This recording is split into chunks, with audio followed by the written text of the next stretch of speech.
السلام عليكم ورحمة الله وبركاته أحبائي المتابعين في كل مكان. معاكم الشاعر الرياضي أحمد صلاح، والنهاردة معانا مباراة كده بشكل ودي يعني.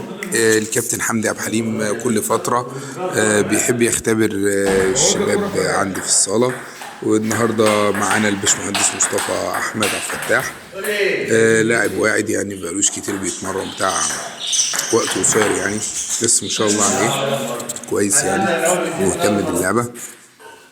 ودلوقتي الكابتن حمدي كل فترة بيحب يختبر بعض اللاعبين بشكل ودي يعني مش حاجة يعني. طبعا الرياضة مكسب وخسارة يعني. ساعات نيجي نختبر اللاعبين، اللعيبة يغلبونا. دلوقتي مثلا الكابتن حمدي اهوت بيلعب الكابتن مصطفى. الكابتن مصطفى بيقطع الكورة، الكابتن بيطلع طوبي سبين في سبين، الكورة بتضيع، الكابتن حمدي بيلعب ارسال تاني اهوت، بيجري مصطفى بيوقف الكورة بتعلى. كرة مصطفى بيضيعها، كرة سهلة يعني. هو بالنسبة للاعب، الناس ياما بتسألني برضه، حابب في الفيديو ده ان انا ممكن نتطرق كده وانتوا تتفرجوا على المباراة الشيقة دي. ممكن نتكلم على بعض الامور الفنية في اللعبة، زي مثلا اللعيبة اللي هي المبتدئة المفروض تتمرن قد ايه على الطاولة، الحصة التدريبية تكون مدتها قد ايه، الناس اللي هي بتشارك في البطولات المفروض تتدرب قد ايه. يعني احنا ممكن نتطرق للمواضيع دي. أهمية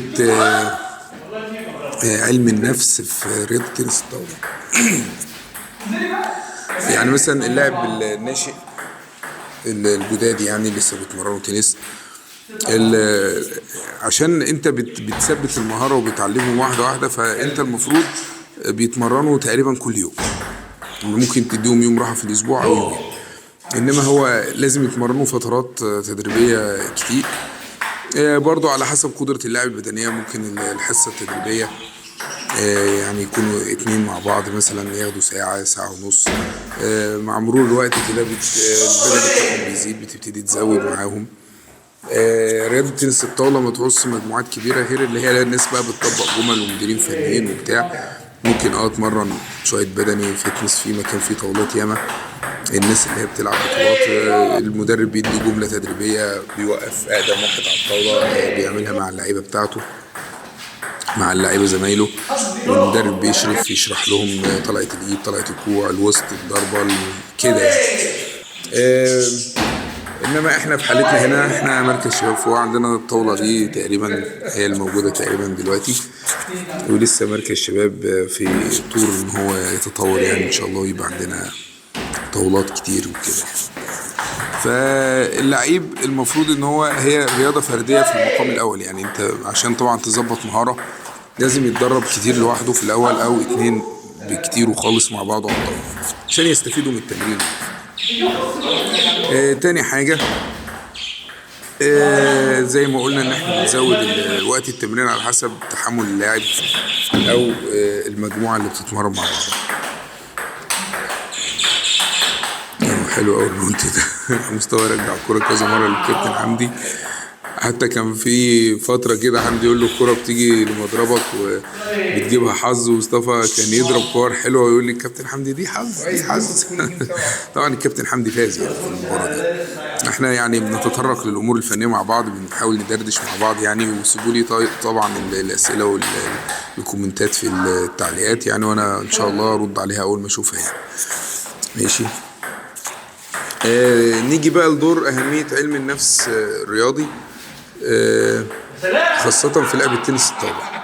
لعبة تنس الطاولة من الألعاب اللي هي إيه، إن ممكن اللاعب يجيب كور حظ، فكور الحظ دي بتأثر على الخصم، تأثر على زميلك اللي قدامك اللي بيلعب معاك، سواء هو كان خصم أو زميل ليك. طبعا الرياضة كلها بتبقى بشكل ودي أفضل يعني، الناس حتى يعني هي رياضة فيها مكسب وفيها خسارة، الناس كلها يعني بتقدر بعض وبتحترم بعض يعني في اللعبة وكده. فانت لازم يبقى عندك حتة الثبات الانفعالي، لما الكرة تيجي مثلا كذا كرة ممكن يجوا حظ ورا بعض، لازم انت ترجع. مش معنى ان انت اللي قدامك جاب حظ كتير انه هيكسب، مش شرط، انت فاهم. انت لو ما فكرتش كتير وركزت في ماتشك وشفت دوران الكرة ازاي تتعامل معاه، وعدلت جسمك ورجعت مضربك كده واتحركت، ممكن ربنا يكرمك وتكسب. في بعض النقاط الفنية ساعات كده الحكم بيشوف حاجة أو الحكم بيحاول يطبق القانون من وجهة نظره الإرسال بتاعك فولت وأنت ما انتش شايفه فولت. فساعات الحكم يحسب عليك فولت مرة واتنين وأنت تلاقي نفسك متضايق. ممكن يبقى ماتش سهل أنت كسبان 2-0 وتلاقي نفسك خسرت 3-2. هنا يأتي دور علم النفس الرياضي. علم النفس الرياضي المفروض ان انت بتدرب مخك يعني مش التنس مش كله على الطاولة.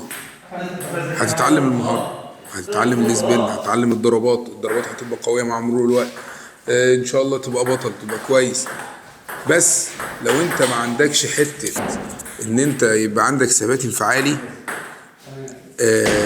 يعني ايه، ممكن تضيع ماتشات سهلة من ايدك. لو انت عندك حتة التركيز ان انت تركز بس في اللي بيحصل قدامك وان انت تحاول تعدل من اخطائك جوه المباراة. اي حد في الدنيا بيكسب عشان بيلعب على الاخطاء اللي قدامه، مش حد حتى بطل العالم. لما تلاقي 2 ابطال، ما هو 2 ابطال يعني اكيد حد هيكسب عن طريق ايه؟ اكيد ليه طريقة معينة بيكسب بيها، واكيد التاني عارف الطريقة دي وعارف ازاي يتفاداها وممكن يعدل من طريقة التكنيك والخطة اللي بيحطها طول الماتش اثناء المباراة. فانت المفروض بتدرب عقلك.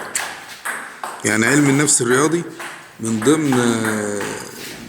ضمن المهارات بتاعته، غير ان السيطرة على نفسك وان انت تبقى واثق في نفسك وما تصدرش افكار سلبية في قبل المباراة، وان انت تحمس نفسك وتحفز نفسك، ان انت بتدرب عقلك على التركيز. يعني ممكن لو حد عدى من جنب الطاولة جنبك ما تشوفوش، انت مركز على طاولتك وعلى الكورة. ممكن لو الحكم عمل حاجة ممكن تخرجك من المود او تضيع تركيزك، لازم انت ترجع بسرعة وتستعيد ده. شفنا الكابتن هنا جودة كانت بتقول خسارة بطعم الفوز. هي خسرت في بطولة العالم، كانت شغالة في الصين اليومين دول. كل اللجام 14 13 12 15 13 كلها في الشوط، وكانت ماتشات جامدة جدا. طب ليه ما تكسبش؟ ليه هي ما تحافظش طالما هو المستوى متقارب ونفس المستوى؟ اكيد لازم يكون في مهارات نفسية هي تدرب نفسها عليها. لازم يكون في مهارات عقلية ونفسية تدرب نفسها عليها، وده بيفتقده معظم لاعبي التنس الطاولة. انا ملاحظ المدربين بيدربوا بينج كويس جدا، ضربات وسبنات وطبات انا شايف من وجهة نظري ان في اهمال للتدريب العقلي وتدريب المهارات النفسية بشكل كبير جدا بالنسبة للاعبي تنس الطاولة والأندية، حتى على الأندية الكبيرة يعني. وأتمنى إن ده نتلاشاه قدام لو إحنا عايزين نحقق بطولات وألقاب أولمبية وكده. أنا حاسس إن أنا طولت عليكم يعني.